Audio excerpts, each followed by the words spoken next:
பட்டப்பகலில் தலையடியை வைத்து மூதாட்டியை கொலை செய்த வழக்கில் தொழிலாளி கைது. பூர்வீக சொத்துக்காக சொந்த தாயையே தனது மகனுடன் இணைந்து கொலை செய்தது விசாரணையில் அம்பலம். ஈரோடு அடுத்த செட்டிப்பாளையத்தில் வசித்து வந்தவர் 80 வயதான மூதாட்டி ராதா. கணவர் உயிரிழந்துவிட்ட நிலையில் தனது 2 மகள் மற்றும் மகன் பராமரிப்பில் இருந்து வந்துள்ளார். கணவன் ஓய்வு பெற்ற ரயில்வே ஊழியராக இருந்த நிலையில் இவருக்கு சொந்தமாக இருவேறு இடங்களில் வீடுகள் உள்ளதாக கூறப்படுகிறது. மூதாட்டியின் சொத்து தொடர்பாக அவரது மகன் மற்றும் மகள்களுக்குள் தகராறு இருந்து வந்ததாகவும் சொல்லப்படுகிறது. இந்த நிலையில் நேற்று முன்தினம் நாற்காலியில் அமர்ந்தவாறு மூதாட்டி மர்மமான முறையில் உயிரிழந்தார். இதுகுறித்து மூதாட்டியின் மகள் ஈரோடு தாலுகா காவல் நிலையத்தில் புகார் அளித்தார். அதன் பேரில் விசாரணையை துவங்கிய தாலுகா போலீசார் தலைமறைவாக இருந்த அவரது மகன் கணேசன் என்பவரை காவல் நிலையத்திற்கு அழைத்து வந்து விசாரணை நடத்தினர். அப்போது தன் தாயின் பூர்வீக சொத்தை அபகரிப்பதற்காக சொந்த தாய் என்றும் பாராமல் தலையணையால் அமுத்தி மகன் கணேசன் மற்றும் கணேசனின் மகன் அஜித் ஆகிய இருவரும் கூட்டு சேர்ந்து கொலை செய்தது போலீசாரின் விசாரணையில் தெரியவந்துள்ளது. பெற்ற தாயையே சொத்துக்காக மகன் மற்றும் அவரது கூட்டாளியாக பேரன் ஆகியோர் இணைந்து மூதாட்டியை கொலை செய்த துணிகர சம்பவம் ஈரோட்டில் பெரும் பரபரப்பை ஏற்படுத்தியுள்ளது. உசிலம்பட்டி அருகே மலையடிவாரத்தில் அடையாளம் தெரியாத இளைஞர் தலையில் கல்லை போட்டு கொலை. உடலை கைப்பற்றி விசாரணையை துவக்கிய போலீசார். மதுரை மாவட்டம் உசிலம்பட்டி அருகே மேட்டுப்பட்டி கிராமத்தில் அமைந்துள்ள மலை அடிவாரத்தில் அடையாளம் தெரியாத வாலிபர் ஒருவர் பிணமாக கிடந்ததை பார்த்த கிராமத்தினர் போலீசாரிடம் தகவல் தெரிவித்தனர். தகவல் அறிந்து விரைந்து சென்ற சிந்துப்பட்டி காவல் நிலைய போலீசார் விசாரணை செய்ததில் சுமார் 28 வயது மதிக்கத்தக்க இளைஞர் தலையில் கல்லை போட்டு கொலை செய்யப்பட்ட நிலையில் கிடந்ததை பார்த்த போலீசார் அருகில் இருந்த தடயங்களையும் தாக்கப்பட்ட கல்லையும் கைப்பற்றி விசாரணை செய்து வருகின்றனர். மேலும் பிரேத பரிசோதனைக்காக வாலிபரின் உடலை மதுரை அரசு ராஜாஜி மருத்துவமனைக்கு அனுப்பி வைத்தனர். இந்த சம்பவம் அறிந்த மதுரை மாவட்ட கண்காணிப்பாளர் அரவிந்தன் சம்பவ இடத்திற்கு நேரில் சென்று விசாரணை மேற்கொண்டார்.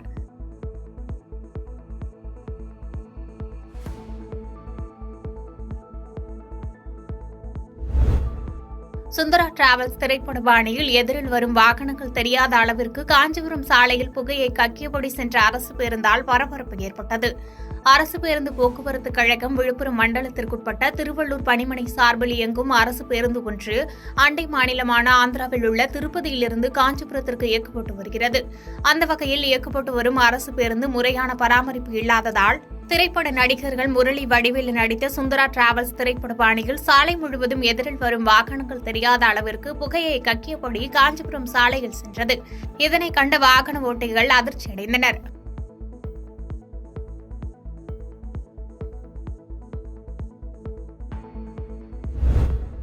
ஒரிசாவிலிருந்து திருப்பூர் வரப்பட்ட ரயிலில் கடத்தி வரப்பட்ட 25 கிலோ கஞ்சா குடியாத்தத்தில் பறிமுதல் செய்யப்பட்ட நிலையில் 2 பேர் கைது செய்யப்பட்டனர். வேலூர் மாவட்டம் குடியாத்தம் ரயில் நிலையம் அருகே வாகன சோதனையில் ஈடுபட்டு வந்த குடியாத்தம் போலீசார் அவ்வழியாக வந்த 2 பேரை பிடித்து விசாரணை செய்ததில் முன்னுக்கு பின்னாக பதிலளித்தனர். பின்னர் அவர்கள் கொண்டு வந்த 3 பேக்கினை சோதனை செய்தபோது அதில் 23 கிலோ கஞ்சா இருப்பது தெரியவந்தது.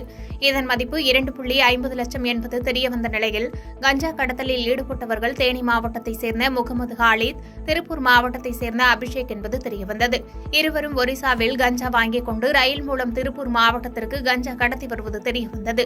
பின்னர் இருவரையும் கைது செய்த குடியாத்தம் நகர காவல் ஆய்வாளர் பார்த்தசாரதி வழக்கு பதிவு செய்து இருவரிடம் தீவிர விசாரணை மேற்கொண்டு வருகின்றனர்.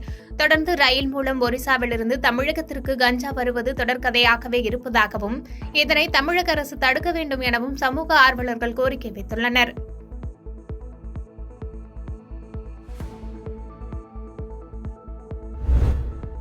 ஈரோட்டில் அடுத்தடுத்து 2 வீடுகளில் பீரோவில் இருந்த 38 சவரன் தங்க நகை, செல்போன், வெள்ளி பொருட்கள் கொள்ளை போன சம்பவம் பரபரப்பை ஏற்படுத்தியுள்ளது. ஈரோடு குமலன்குட்டையில் உள்ள செல்வம் நகர் பகுதியைச் சேர்ந்த ஐடி ஊழியர் மகேஷ்குமார் என்பவரின் வீட்டில் பீரோவில் இருந்த 38 சவரன் தங்க நகை கொள்ளை போயுள்ளது. இதேபோன்று அதன் அருகாமையில் உள்ள சண்முகம் வீட்டில் இருந்த செல்போன் மற்றும் வெள்ளி காப்பு, வெள்ளி செயின் உள்ளிட்ட பொருட்களை மர்ம நபர்கள் கொள்ளையடித்து சென்றுள்ளனர். அடுத்தடுத்து 2 இடங்களில் நடைபெற்ற கொள்ளை சம்பவம் குறித்து ஈரோடு வீரப்பன் சத்திரம் போலீசார் தடயங்களை கைப்பற்றி விசாரணை மேற்கொண்டுள்ளனர். மேலும் இப்பகுதியில் உள்ள சிசிடிவி கண்காணிப்பு கேமராக்களையும் காவல்துறையினர் ஆய்வு மேற்கொண்டு வருகின்றனர். ஈரோட்டில் அடுத்தடுத்த 2 வீடுகளில் கொள்ளை போன சம்பவம் பரபரப்பை ஏற்படுத்தியுள்ளது. பாதகம் செய்பவரை கண்டால் நாம் பயங்கொள்ளலாகாது பாப்பா.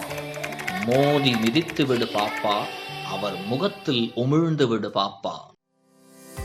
அண்மை செய்திகளை உடனுக்குடன் தெரிந்து கொள்ள இணைந்திருங்கள் இயம்நாடு தொலைக்காட்சியுடன்.